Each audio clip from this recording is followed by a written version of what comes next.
Hey folks, and welcome back to Switzerland. Today I'm in Meiringen and there is something going on here. Come with me, I show you around. Let's go.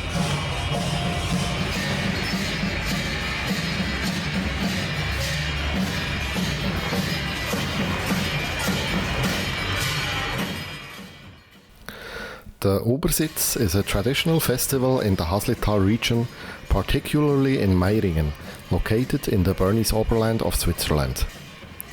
This ancient custom, with roots in Celtic traditions, is celebrated annually during the Old Year's Week, from December 25th to December 30th. The festivities begin on the night of December 25th, known as Trychelumzug. The highlight is the Ubersitz at the end of the Old Year's Week in Meiringen. On this day, groups of bell ringers from nearby villages gather in the center of Meiringen.